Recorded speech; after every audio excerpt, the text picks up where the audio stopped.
High priestess is connected to the Hebrew letter gimel. Gimel means camel. And it's all about how a camel will sit on the ground and look kind of lazy all day, but it's just kind of preparing itself, drinking lots of water and relaxing so it can answer the call to duty or call to service. And so when it answers the call, it rises up tall and becomes great. And then it sacrifices himself and his time and energy to put other people on his back, puts the luggage on their back, carries their weight for them, and then he carries them off into the desert on these fun adventures and goes to places they've never been before. But it's all about being able to rise up tall and carry the weight of other people on your back. Just like the priestess. See how she sits inside the pillars in the middle? She sits in the middle of the black and white Boaz and Yakin pillars that are inside Solomon's temple in Jerusalem.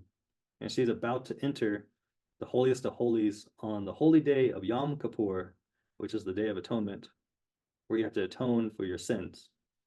But on that day, so going back to the rising up, she only can enter that holiest of holies because only one priest can enter the holiest of holies on Yom Kippur, and they have to go in with a pure heart. If they don't have a pure heart, they will die. So they have to prepare themselves through lots of meditation, lots of dieting, lots of prayer, and fasting, and finally prepared to release all their sins from their heart. Just like her, she has a white cross over her heart. And so it just shows how like Christ died on the cross, and Christ is the heart chakra. And so it's all purified. And since she just releases all her toxins and negativity and her negative emotions or anchored down emotions out through the water through her, and it goes out from her. So she's just releasing all her sins and negativity so she can now rise up and connect to her crown chakra.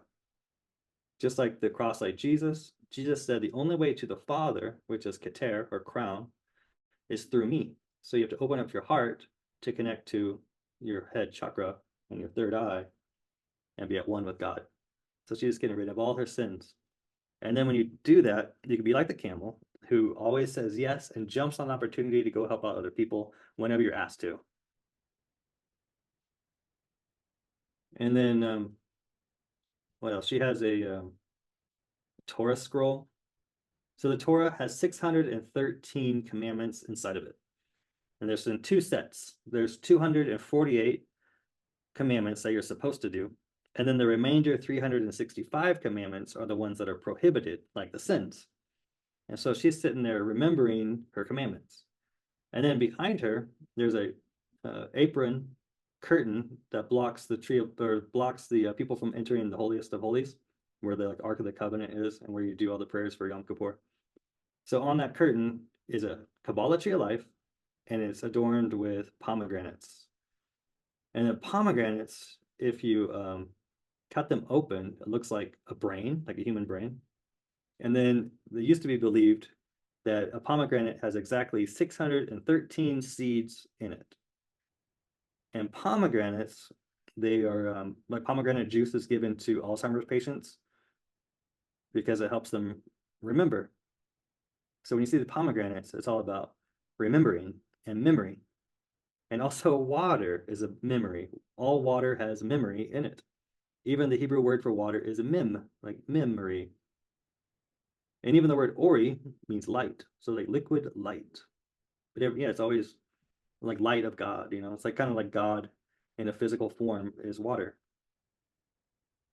So she's remembering her 613 commandments, and she's getting rid of all her sins throughout the year, because Yom Kippur happens every year. And also when you see all the moons around her, there's 365 moons in a year. And then the Mesopotamian god of the moon was known as Sin. So moon equals sin. So she's getting rid of all her sins. Also, she can do sacrifices for other people whenever she's called upon. So when you get this card, it's always about receiving a call and asked to do something that maybe be as a little bit of a sacrifice for you. Or just simply someone's going to call you. But the females all inside the tarot are all about receiving energy. So she's going to be receiving a call. And she will stand up tall and she'll do it. And it's like there's only one person that can do the job of going inside the temple on that day. So it's like she's the only one for the job. She's the chosen one. Or it's like no one else can do it quite like she can.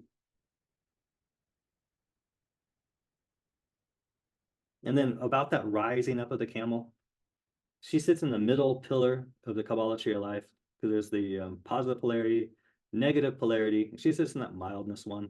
The mildness one connects to Keter, which means crown, so she has a crown. It connects to Tiferet, which connects to the heart. That's why the cross is over the heart. It connects to Yesod, which is ruled by the moon. So that's why I see a moon down here. Yesod usually goes with the sexual organs, but I guess it's pretty close. And then the water goes all the way down to the bottom. And the bottom would be Mahut, which is the earth.